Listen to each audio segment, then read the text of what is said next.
안녕하세요. 저는 외동아들과 손녀랑 살고 있는 엄마입니다. 우리 아들이 근래에 이혼을 했어요. 앞으로 평생 남을 이 상처를 어떻게 위로해주면 좋을까 조언을 좀 얻고 싶어서 이래저래 알아보다가 사연까지 오게 되었네요. 저는 사별해서 남편을 잃었지만 영혼을 약속한 배우자와 갈등으로 인해 갈라져야 했다면 얼마나 상처가 크고 더 지옥 같을지 감히 가늠할 수가 없네요. 부디 제 사연을 들어보시고 마땅한 조언들 한마디씩 남겨주셨으면 좋겠어요. 이제 새 출발하는 우리 아들이 청취자분들의 조언을 새겨 듣고 자기 딸을 위해서라도 마음속에 남은 쓰레기를 얼른 던져버리길 바랄 뿐이네요. 너무나도 어여뻤던 저의 며느리 이야기를 좀 해볼게요. 아들이랑 며느리는 대학교 때 만나서 만남을 쭉 이어왔습니다. 서로의 관계에 모난 곳 없어서 결혼까지 하게 되었는데요. 둘이서 꽤 오래 만났기에 저는 며느리를 일찌감치 알고 있었어요. 아들이 워낙 며느리를 자랑하기도 했지만 며느리가 아들 따라서 몇 번씩 저희 집 앞을 왔을 때 저랑 마주쳤었거든요. 처음 마주쳤을 땐 너무 희고 고운 처자가 우리 집 앞에서 우리 집을 쳐다보고 있길래 어디 교회에서 홍보 오러 온 전도사 아가씨쯤 되는 사람인 줄 알았어요. 제가 누구냐고 물어보니까 저를 반기는 얼굴이 아주 환하고 친절했거든요. 그런데 나중에 아들이 뒤늦게 나타나서 며느리를 소개해주는 덕에 아들과 만나고 있는 짝이라는 걸 알았습니다. 그게 며느리와의 첫 대면이었죠. 며느리 인상은 막 화려한 편은 아니었어요. 굳이 이미지로 비유를 하자면 제가 어디 기독교 처자로 착각했을 만큼 전도사나 수녀 인상 같은 느낌이 강했습니다. 선이 곱고 전체적으로 청순한 분위기였어요. 다 늙은 제가 봐도 예쁘장하니 눈길이 가는데 아들 눈에는 얼마나 좋아 죽을 만큼이겠습니까? 아들은 제게 며느리의 존재를 한번 들킨 이후론 더 과감하게 집으로 데려오기 시작했어요. 초반에 저는 애들을 위해서 자리를 비켜주고 애써 방에 들어가 나오질 않고 그랬습니다. 애들이 저를 불편해할 것 같기도 했지만 사실은 반대로 제가 며느리의 존재가 불편했기 때문도 있었죠. 그렇다고 아들에게 데려오지 말라고 할 수도 없는 법이잖아요. 제가 조금 불편하고 마는 게 나았어요. 그런데 사람 관계란 것이 참 신기해요. 낯선 사람이라도 얼굴 자주 보이고 마주보며 웃는 날이 늘어가면 정이 든다고 며느리와 알고 지낸 지 한 해 두 해가 넘어가자 더 이상 제가 자리를 피하지 않게 되더라고요. 저도 모르게 며느리에게 먼저 인사를 하기 시작했고 밥 한 끼라도 더 먹여서 보내려고 잔소리하기도 했어요. 그렇게 지내다 보니 저와 아들 그리고 며느리의 관계는 5년이 지난 어느덧 당연한 사이가 되어버렸습니다. 며느리는 당연하게 저를 어머님이라 불렀고 저는 며느리를 딸처럼 이름을 부르게 되었죠. 게다가 한두 해 지났을 땐 아들을 통해서 며느리를 챙겼던 걸 그 이후에는 며느리에게 직접 연락해 며느리만 집으로 불렀던 적도 많아졌습니다. 사실상 저희들은 애들 식만 안 올렸지 이미 한 식구나 다름없었어요. 애들이 결혼을 하게 된 건 자연스러운 순서나 마찬가지였습니다. 각자 일을 하느라 바빠서 자꾸 결혼을 미뤘던 거지 사실 언제 해도 상관없는 상태였어요. 결혼 자금은 당연히 각자 마련이 되어 있는 상태였고 결혼 허락은 더더욱 필요 없었고요. 그래서 그런가 애들이 더 마음 놓고 날짜 잡는 것에 그리 큰 신경을 안 두더라고요. 저도 애들 뜻 존중해서 나중에 여유 생길 때 결혼하면 되지 싶어 내버려 뒀습니다. 그래서 우리 애들이 식 언제 올렸냐면요. 더 이상 미룰 수 없는 시기가 와버렸을 때였어요. 며느리가 임신을 했거든요. 임신 사실을 알고 나서부터는 결혼식이 속전속결로 이루어졌습니다. 저까지 덩달아 바빠져서 그 시기에는 한참 정신이 없었네요. 그래도 마음만큼은 편했습니다. 애들이 언제 결혼하든 그건 애들 마음이니 상관없다 했지만 저도 모르게 애들이 얼른 가정을 꾸려 안정적인 미래를 갖고 가길 바랬나 봐요. 법률상 가족이 되니까 몰랐던 불안감까지 다 해소되어 버리더라고요. 특히 며느리가 우리 집 며느리로 들어와 준 것이 가장 만족스러웠어요. 제일 안심한 일이기도 했고요.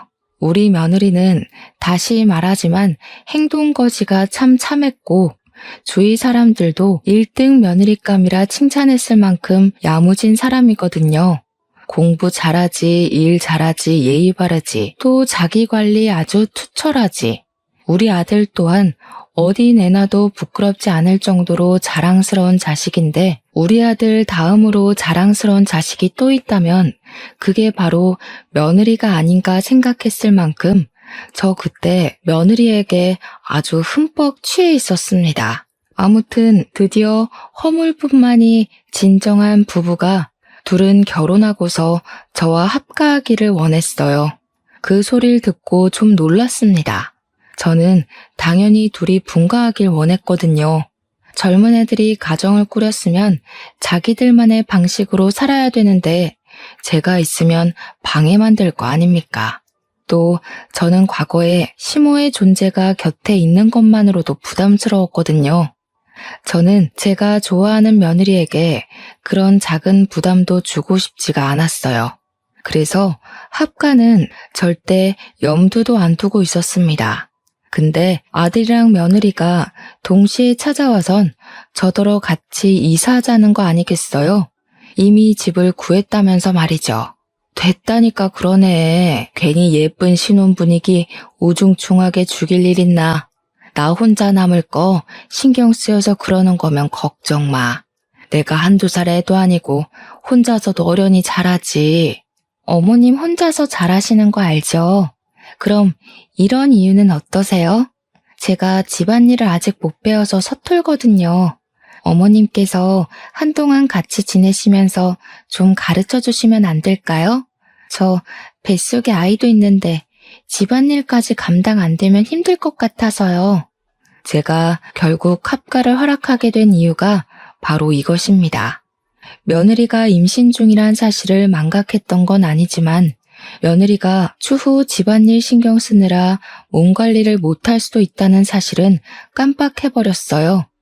생각보니까 애들이 맞벌이하기 때문에 아이를 출산하는 것과 상관없이 밥조차 제대로 못 챙겨 먹을 것 같더라고요.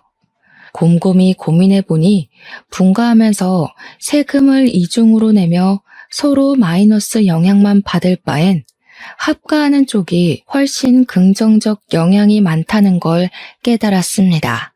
그래서 저는 아들과 며느리의 제안을 받아들였고 애들 신혼집으로 이사를 가게 되었죠. 민폐가 되지 않겠다고 다시 한번 마음 다잡으면서 어쩌면 잘된 일이라고도 생각했어요. 요즘 젊은 사람들 여자고 남자고 다 일하니까 집안일에 능통하지 못한 거 당연하잖아요. 저 같은 옛날 여자들이야 집안일에 도가 텄죠. 주부 구단이란 말은 저 때나 있는 말이기도 하고요.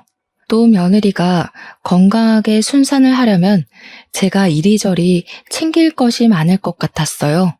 사돈댁은 지방이라 너무 멀어서 한 달에 한 번 오는 것도 버겁거든요. 딸을 둔 엄마 입장에서 임신한 딸이 얼마나 걱정되겠습니까? 저라도 대신 며느리 챙기면서 사부인 마음 놓게 해야죠. 며느리는 일 인계할 사람 구해지고 난 후에 휴직계를 냈습니다. 그리곤 저랑 둘이 집에서 시간을 많이 보냈어요. 저는 며느리를 위해서 늘 산모에게 좋은 음식이나 약, 운동 등을 강구하기도 했어요.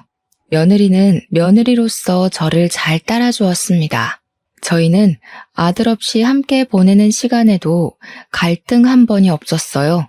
마음 잘 맞는 며느리를 만나면 이렇게 잘 지낼 수 있다는 걸 우리 며느리를 통해서 알았네요. 그렇게 며느리 출산 때까지 최대한 안정적인 시간을 보낼 수 있도록 모두가 노력했고, 그 끝내 우리 가족 품으로 예쁜 손녀를 얻을 수 있었습니다. 손녀를 처음 만난 그날은 우리 가족이 진정한 가족이 된 이후 두 번째로 큰 행복을 느꼈던 시간이었어요. 우리 예쁜 손녀를 위해서라도 더 열심히 화목하게 살자고 그날 그렇게 다짐을 했었습니다. 그리고 얼마 후 며느리는 잠깐만 쉬고서 바로 복직을 하여 일에 매진했어요.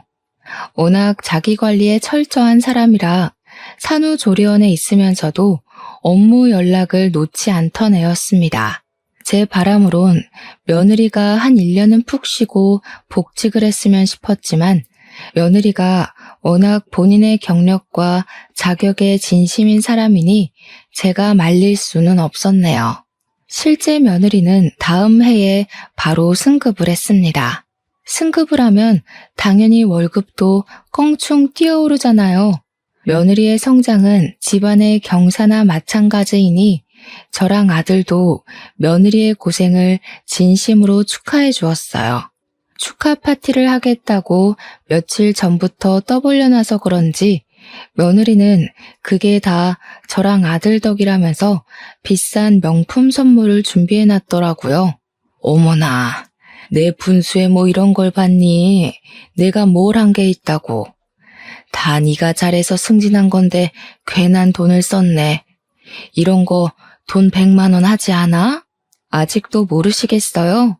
어머님 안 계셨으면 저 완벽한 아내, 며느리 이런 거 아무것도 못 해냈어요. 어머님은 저한테 완전 신 같은 존재예요. 남편만큼이나 없어서는 안 된다고요. 제가 어머님한테 얼마나 의지하는지 알죠? 그렇게 생각해주니 내가 참 너무 고맙다. 내 노력한다고 하는데 안 사돈 만큼은 아닐 테니 항상 마음에 걸렸거든.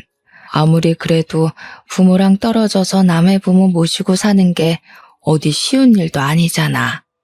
항상 신경 쓰였는데 네가 그렇게 말해주니까 체증이 확 내려간다. 저 엄마한테도 엄청 자랑했어요. 어머님이 엄마 같다고요. 그러니까 엄마가 어머님한테 너무 고마워서 다음에 인사 오겠다고 하던데요.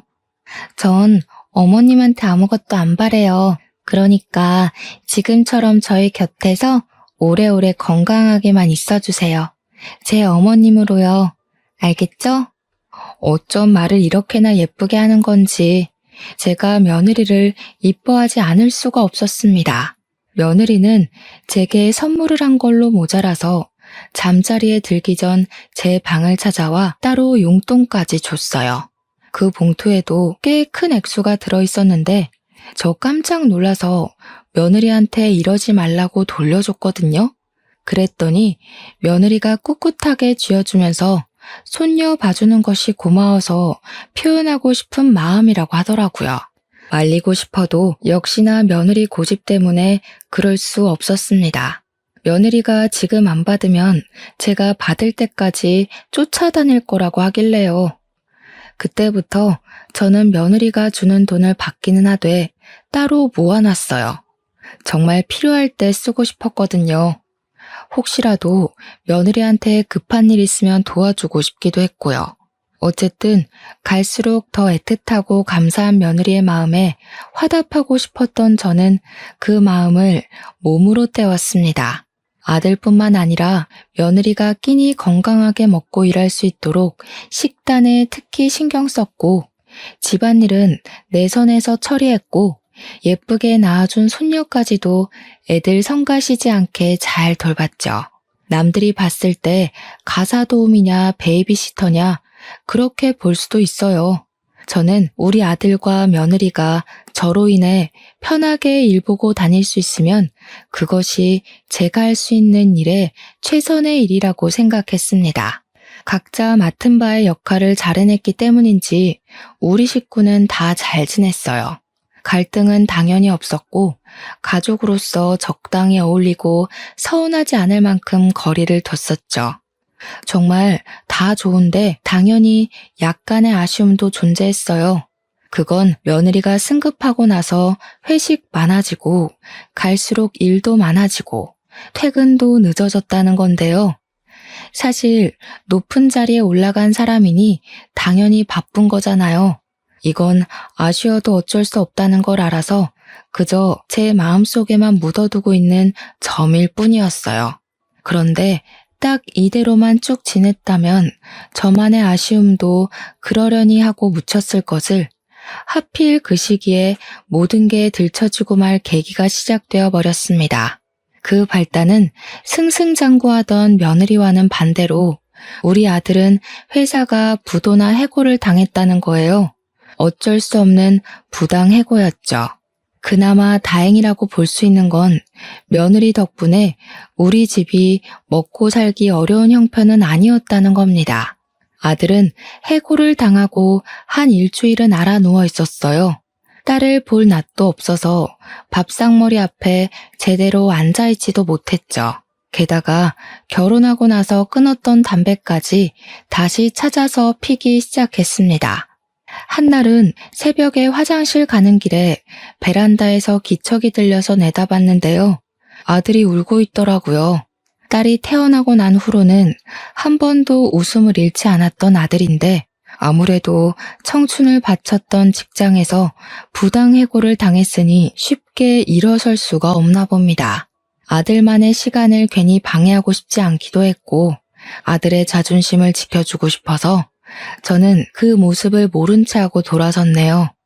저도 그날 밤은 유독 마음이 편치 않아 뜬 눈으로 날을 보냈습니다. 제가 아들을 위해 할 수 있는 일은 더 아무렇지 않게 대하는 거였어요. 더 딸과의 시간을 보내도록 강요하는 거였고요. 허구한 날 방구석에만 있을 거야? 오랜만에 집에 주야장천 있는 건데 이때라도 네 딸이랑 놀아주고 그래라.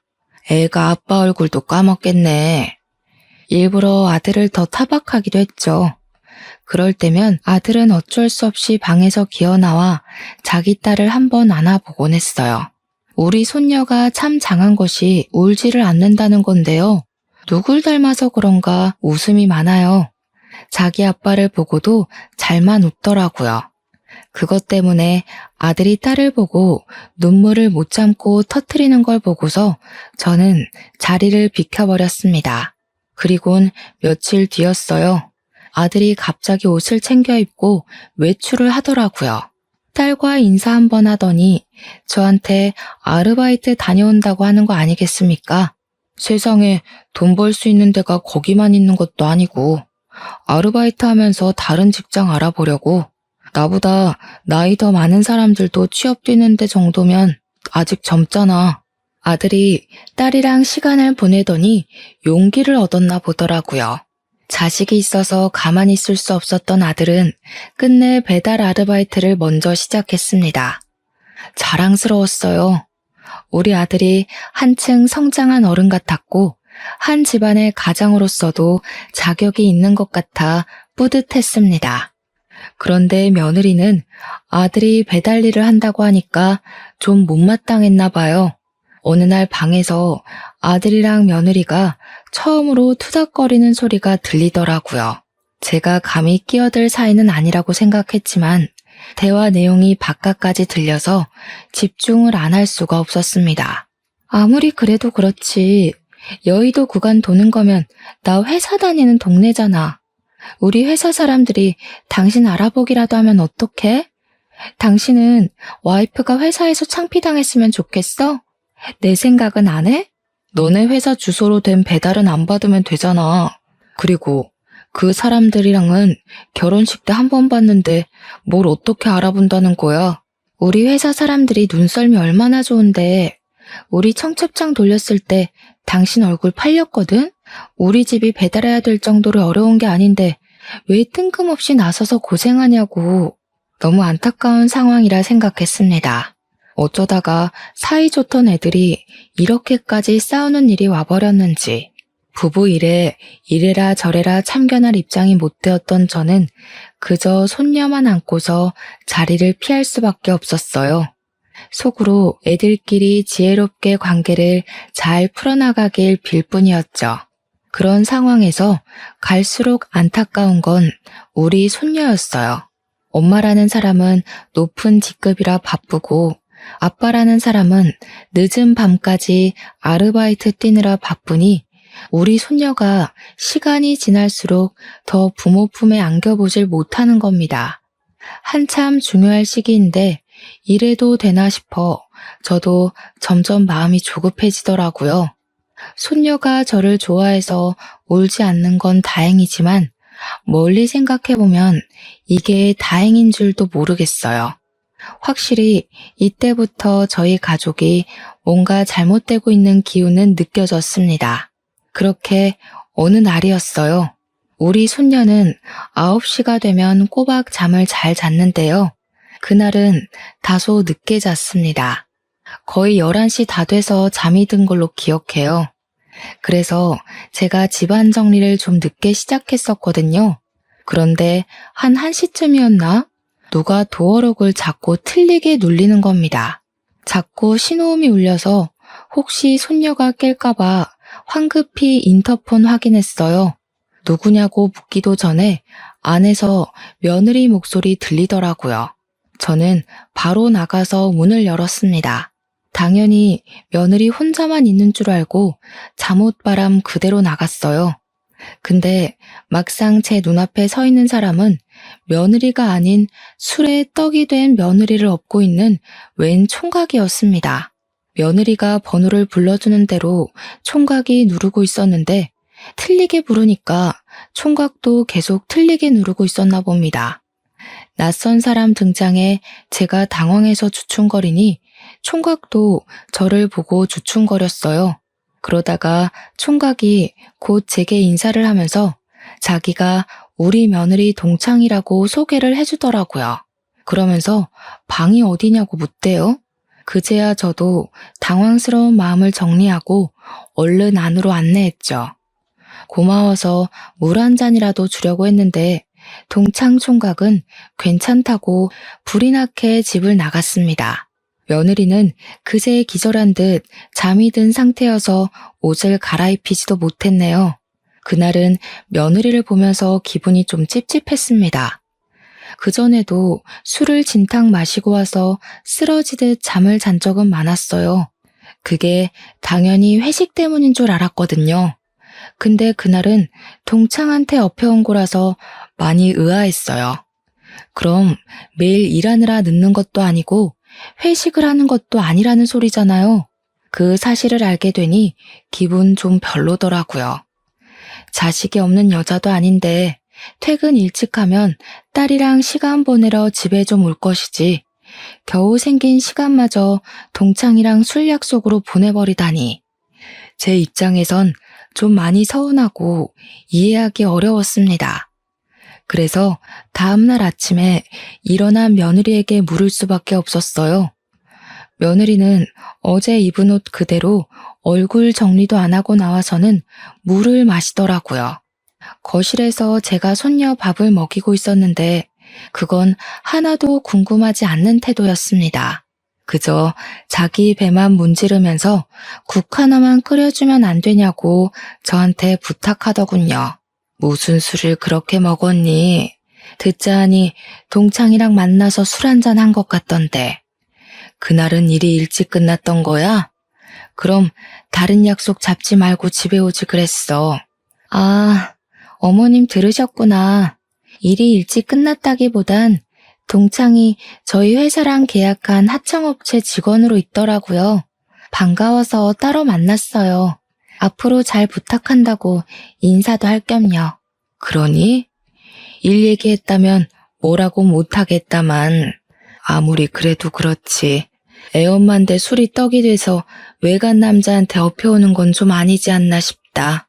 그러다 무슨 일 생기면 어쩌려고 그래. 아이 엄마가 조신하지 못하게. 어머, 제가 그랬나요? 죄송해요. 한 번도 그런 적은 없었는데. 오랜만에 동창 만나서 저도 모르게 너무 애처럼 굴었나 봐요. 정말 죄송합니다. 며느리는 당황하면서 제 앞에서 고개를 숙였습니다.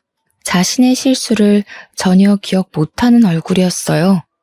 아무것도 모르는 애한테 제가 뭐라고 더 얘기를 하겠습니까? 앞으로 조심하고 술 좀 조절해서 마시라고만 한 뒤 얘기를 마무리했습니다.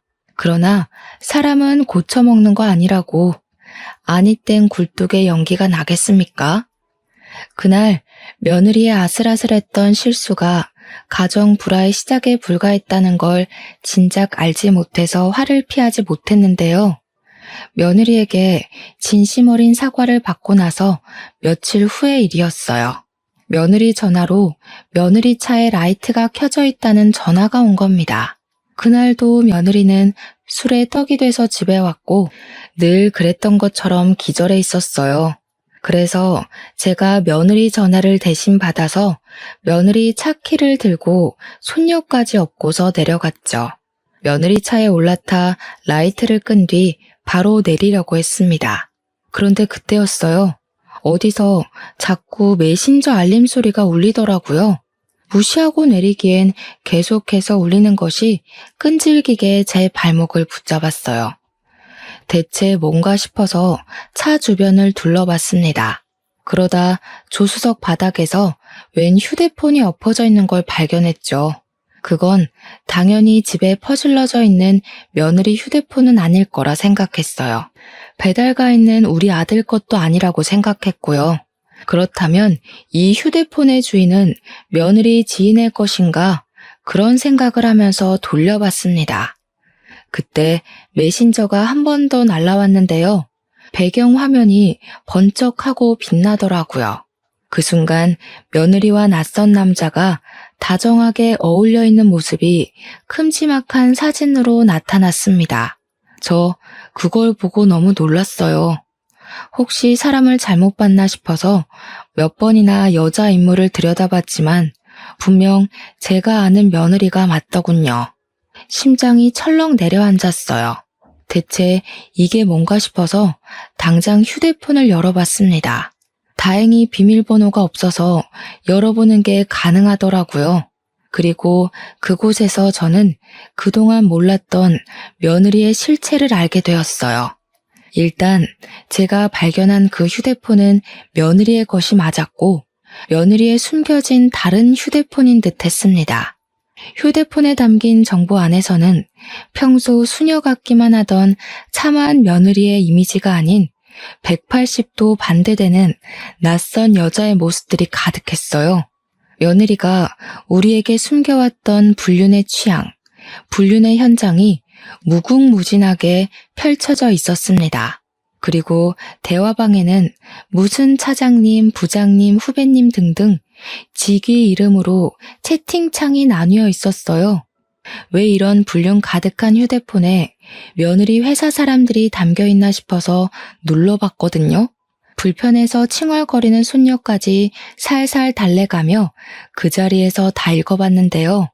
저 정말 정신 나갈 뻔했습니다. 며느리가 출산하고 나서 승급한 이유가 여기에 있었더라고요. 며느리는 개인 업무 능력으로 승진을 한 것이 아니라 부장님, 차장님 등등 직위 높은 사람들에게 몸을 쓰면서 개인적인 흑심을 산 거였어요. 그걸로 모자라 며느리는 자기보다 후배인 직원들과도 아주 바쁘게 바람을 폈는데 젊은 남자들과는 한 자리 얻기 위해서라기보단 그냥 애인으로 지냈더군요. 그러니까 며느리는 나이 많은 남자를 통해 자기 미래를 보장받으려 했던 거고 어린 남자를 통해선 대접받고 싶은 욕구를 채운 거였어요. 아마 가정에 대한 욕심이나 심리적인 안정감도 놓치지 않고 싶어서 결혼을 했던 게 아닌가 싶어요. 며느리에게 어떤 마음이 우선이었는지 모르겠지만 뭐가 됐든 며느리와 결혼을 했다면 결국 끝은 파국이 될 거라는 게 중요한 중점 아니겠습니까? 모든 사실을 알게 된 저는 너무 혼란스러워서 입을 틀어막고 울음을 터뜨렸습니다. 그동안 며느리를 믿고 지냈던 수년의 세월이 필름처럼 지나갔어요. 단 한순간도 며느리에게 진심이 아니었던 마음이 없습니다. 딸이 아니지만 딸처럼 아꼈고 엄마가 되어주고 싶었던 마음도 다 진심이었거든요. 제 아들이 며느리를 속상하게 안 했으면 좋겠기에 아들 앞에서 며느리 편을 들어준 적도 덜어 있었습니다. 며느리 같은 며느리는 그 어디에도 없을 거라 단언했어요. 며느리를 볼 때마다 하늘에서 떨어진 천사라고 비유하며 이웃들에게 자랑했어요. 그런데 불륜이라뇨. 그 착한 아이가 가정 파탄의 주범이라뇨. 한 놈도 아니고 제 눈으로 확인한 놈들만 해도 무려 5놈이나 됩니다. 며느리에게 상간남이 있다는 것도 충격인데 한 번에 발견된 놈이 5명이나 될 때 다들 기분이 어떠시겠어요? 제 아들은 지금 제 새끼랑 마누라한테 부끄러운 남편, 아빠 안 되려고 밤낮으로 뛰고 있단 말입니다. 자기 남편이 배달 아르바이트 하면서 가정을 위해 최선을 다하고 있는 줄 알면 적어도 한눈 파는 일은 하지 말아야죠. 어떻게 가족 얼굴에 똥칠을 한답니까? 불쌍한 내 아들. 마누라가 밖에서 한눈 팔고 다니는 줄도 모르고 지금 누구를 위해서 자기 몸 부서져라 일을 하고 있는 건지 눈물이 나다 못해 화가 났던 저는 일단 이 불순한 휴대폰을 숨겨서 집에 들고 올라갔습니다. 며느리는 여전히 술에 찌들려서 자고 있더라고요. 그 모습이 꼴보기 싫어 베개를 들고 얼굴을 한 대 내리쳤어요. 이 천벌 받을 것. 내 손녀 절대 너한테 안 보낸다. 내가 지옥 불구덩이에 떨어지는 한이 있더라도 니년 다 망가지는 꼴 꼭 만들 거야. 감히 우리 아들이랑 우리 손녀 얼굴에 먹칠한 거 가만 안 둘 거다. 그대로 며느리한테 베개 던져주고 방을 나왔습니다. 술에 취해서 아무것도 모르는 걸 알기 때문에 과감하게 저질렀던 행동이죠. 예상대로 며느리는 아무것도 모르고 아무 일도 없었다는 듯 고상한 척하며 출근을 했습니다. 저는 평소처럼 며느리의 식사를 챙겨줬어요. 일단 이 사실을 어떻게 해야 할지 몰라서 티를 내지 않기로 했거든요. 아들한테 말을 하고 싶은데 혹시라도 아들이 이 사실 알고 상처받아서 나쁜 선택이라도 할까봐 이걸 밝히는 게 맞는지 아닌지 고민이 되더라고요. 한참 생각하다가 결국 결정한 것이 전문가의 도움을 빌리는 게 좋겠다는 거였는데요. 저 여태 며느리가 줬던 용돈 안 쓰고 모으고 있었거든요. 그걸로 며느리를 위해서 나중에 쓰려고 했다 했잖아요. 아무래도 변호사를 선임해야겠다는 생각이 들더라고요. 저는 바로 변호사 사무실을 알아봤고 제법 유능한 사람으로 구해서 찾아갔습니다. 제가 갖고 있는 증거물 제출했어요. 무려 5명이나 되는 며느리의 상간남 존재에 변호사도 놀라더라고요. 변호사 말이 사실 이 정도면 굳이 몰래 소송하지 않더라도 며느리가 맞고소할 수 없다고 확언하는 겁니다. 전문가 말을 들으니까 너무 안심이 되었어요. 그제야 저는 용기 내어 아들에게 알리기로 했습니다. 엄마는 아들 선택에 맡길 거야. 그런데 아들, 네가 딸 생각한다고 이혼을 보류하는 결정은 안 했으면 좋겠어. 아이한테 엄마가 필요한 건 맞지만 사실 그런 엄마는 필요 없는 데다가 걘 한 번도 우리 손녀한테 엄마 노릇을 해준 적이 없어. 아들이 제 조언을 제대로 들었는지 모르겠지만 아들은 며느리 불륜 사실에 상당히 괴로워했습니다. 자신이 부당해고를 당했을 때보다 훨씬 더 말이죠. 다행히도 제가 부탁하고 사정하는 탓에 아들이 며느리한테 불륜 사실을 아는 채는 안 했어요. 그저 며느리 얼굴을 제대로 못 보거나 말 섞는 걸 자제했을 뿐이었습니다. 아들의 이혼 고민이 늘어갈수록 아들의 차가운 반응도 늘어가니 그에 따른 며느리의 불만 또한 같이 생길 수밖에 없었는데요. 하루는 며느리가 출근 전 제 곁에 와서 아들 흉을 보며 툴툴거리더라고요. 아무래도 취업이 잘 안 돼서 더 까칠해진 것 같죠? 그냥 집에서 쉬라고 해도 하여간 말을 안 들어요. 대체 누구 고집을 닮은 건지. 어머님이 나중에 다시 한번 말 좀 해주세요. 오토바이 그거 위험하기도 하잖아요. 창피해서 그런 거 아니고 됐다. 취업이 안 되면 예민해질 수도 있지. 가족이라도 이해해줘야지. 안 그럼 어디 마음 기댈 곳 있겠어? 가족이라면 그런 의리는 있어야 되는 거 아니니?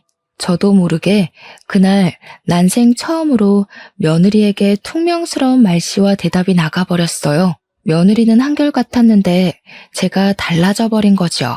그냥 며느리 실체를 알아버리니까 감히 가족 내다버린 년 입에서 우리 아들 욕이 나오는 게 듣기 싫더라고요. 며느리도 제 기분이 안 좋은 게 느껴졌는지 당황하면서 어색하게 웃었어요. 제 눈치를 보더니 그 순간만큼은 더 순한 양처럼 행동하다가 출근했습니다. 그리고 그날 저녁이었어요. 적어도 아들이 한 달 정도는 생각할 시간을 가질 줄 알았는데 아들이 며느리의 실체가 담긴 폰을 들고 제 방으로 오더니 직접 소송장 준비하겠다고 하더라고요. 제가 휴대폰을 아들에게 줬거든요. 며느리를 용서해 줄 거면 네 손으로 직접 증거물 없애라고 말이죠. 그랬더니 아들이 도무지 며느리의 이중 생활을 눈 감아줄 수가 없었나 봐요. 저는 아들의 결정에 얼마나 가슴을 쓸어내렸는지 모릅니다. 안아서 장난감 물고 있는 손녀를 안으며 제대로 큰 결심을 했어요. 그리곤 바로 아들한테서 며느리 폰을 받아서 며느리 폰에 저장된 불륜남들에게 다 연락을 돌렸습니다. 후배 직원 1명 말고는 나머지 4명은 유부남이더라고요. 그래서 더 쉬웠어요. 그들에게 가정이랑 직장에다 불륜 사실을 소문내겠다고 하니까 고민도 안 하고 당장 며느리를 손절하겠다면서 벌벌 떨대요. 가정 깨지는 게 무서우면 부정행위를 저지르지 말았어야 하는 거 아닙니까? 정말 며느리나 상간남들이나 한심하기 짝이 없더군요. 어쨌든 저는 상간남들에게 개인적으로 부탁했습니다. 며느리랑 그 후배 직원 둘만 싸잡아서 불륜 커플로 사내에 소문을 퍼뜨려주라고 내가 보내주는 사진까지 첨부해서 말이죠. 그랬더니 가정이랑 자신들의 직위는 지키고 싶었던 4명의 상간남들이 손수 며느리와 그 후배 직원을 묶어 회사에 퍼뜨리기 시작했어요. 고위 직급이라 그런가 행동 빠르고 지시가 빨라서 회사에 소문 퍼지는 건 시간 문제더라고요. 며느리가 출근한 아침에 연락했는데 그 몇 시간 만에 난리가 난 것 같았습니다. 그 사실이 퍼지자 회사에 붙어 있을 수 없었는지 며느리가 결혼하고 정말 오랜만에 대낮에 집에 온 거 아니겠어요? 오늘 몸이 안 좋아서 좀 일찍 왔어요. 저 좀 쉴 테니까 저녁 때까지 깨우지 마세요. 몸이 아파서 왔다는 우스운 핑계를 대는 며느리 앞을 아들이 막아섰습니다. 그리곤 아들이 며느리 얼굴에다 소송장을 집어던졌죠. 아내라는 사람이 이렇게 유명한 사람인지도 모르고 내가 아주 입이 마르고 닳도록 자랑하고 다녔네. 언제까지 뻔뻔할 생각이야? 당신 제정신이야? 왜 얼굴에 던지고 그래? 이게 뭔데 그래? 며느리는 얼굴에 얻어맞은 소송장을 주워들더니 그걸 읽으면서 점차 표정이 굳어갔어요. 이혼 사유는 네가 제일 잘할 텐데. 이미 회사에 소문쩍 퍼졌잖아. 변명할 여지가 없을걸? 오늘은 한 놈이랑만 퍼졌겠지만 다음 주는 2번째 놈도 터질 거야. 그리고 그 다음 주는 3번째를 터뜨릴 거고 그 다다음 주는 4번째를 터뜨릴 거지. 끝이 아니더라. 5번째까지 네가 오래오래 쓰레기로 기억되게 질질 끌면서 터뜨릴 거야. 이제 상황 파악되니? 아들의 도발에 며느리는 순식간에 사색이 되었습니다. 우리가 모든 걸 알고 있다는 생각은 못했었나 봐요. 자기의 실체가 들통나자 더 이상 발뺌 안 하곤 아들 앞에 바로 무릎을 꿇더군요. 갑자기 사죄까지 하기 시작했어요. 나 빨리 승진해서 우리 식구 잘 먹고 잘 살게 하려고 그랬던 거야. 우리 식구 부자 되면 이 사람들 다 청산하려고 했어. 당신한테만 정착하려고 했다고. 어머님은 제 마음 아시잖아요. 제가 어머님한테 돈 많이 드렸잖아요. 제 돈 받아먹고 모른 체 하시는 거 아니죠? 뭐라고? 내가 너처럼 돈이면 뭐든 다 되는 사람인 줄 아니? 나는 적어도 돈 때문에 걸레짝처럼 몸 굴릴 생각은 안 해. 어디서 몰상식한 소리라고 있어? 애 보기 부끄럽지도 않아? 당최 며느리는 평소 무슨 생각을 하고 사는 건지 마음이 조급하니까 정말 말도 안 되는 생각을 해 보이더라고요. 자기 자식보다 자기 앞날을 더 중요시 여기는 태도를 보였는데요. 아직 엄마 소리도 못하는 아기를 가리키면서 울분을 토하는 겁니다. 저 조그만 게 알면 뭘 한다고요. 먹고 울고 똥만 싸는데 솔직히 아직까진 짐승이랑 똑같은 거 아니에요? 쟤만 아니었어도 이 지경까지 안 왔어요. 이렇게 급하게 결혼도 안 했을 거라고요. 너무 황당한 말이지 않습니까? 우리 아들이랑 며느리 6년 만에 결혼했습니다. 그 정도면 급하게 결혼한 것도 아니거든요. 심지어 임신 안 했다면 그 기간이 더 길어졌을 수도 있다고요. 게다가 어떻게 자기 자식더러 짐승이라고 얘기를 할 수가 있나요? 저는 오히려 그렇게 얘기를 하는 며느리가 더 짐승 같아 보여서 결국 못 참고 며느리의 귀싸대기를 날렸습니다. 그런데 그때였어요. 며느리의 망언에 아들은 저랑은 다른 뭔가를 깨달았나 봅니다. 갑자기 며느리 멱살을 잡더니 충격받은 얼굴을 하는 거 아니겠습니까? 그리곤 아들이 내뱉는 말에 저도 입을 틀어막고 말았어요. 애 아니었으면 결혼 급하게 안 했을 거라는 게 무슨 말이야? 설마 혜율이 우리 딸 아니야? 아들이 콕 집어 얘기를 하자 며느리 표정이 세차게 흔들렸습니다. 그리곤 당황한 며느리가 뭔 개소리냐며 생전 우리 앞에서는 안 쓰던 은어까지 쓰기 시작했어요. 누가 봐도 며느리의 거짓말은 거짓말로 보일 정도였죠. 화가 난 아들은 며느리를 강제로 끌고서 현관으로 향했습니다. 그리고 저 보고도 손녀를 데리고 같이 유전자 센터 가자고 해서 외출을 하게 되었어요. 가는 도중에 며느리가 계속 저항했지만 아들이 처음으로 무서우리만큼 힘을 써서 며느리를 차에 태웠어요. 그리고 몇 시간 뒤 센터에서 받은 서류로 인해 절망적인 사실이 밝혀졌습니다. 설마 했는데 제가 안고 있는 손녀가 우리 아들 핏줄이 아니라는 사실이었어요. 손녀를 안고 있던 저는 그대로 주저앉아서 눈물을 터뜨렸습니다. 이런 상황에서도 아무것도 모르고 착하게 안겨있는 손녀를 더 꼭 안으면서 당시의 상황을 원망했어요. 아들은 들고 있던 검사지를 며느리한테 던지면서 생부가 누구냐고 소리치고 있었습니다.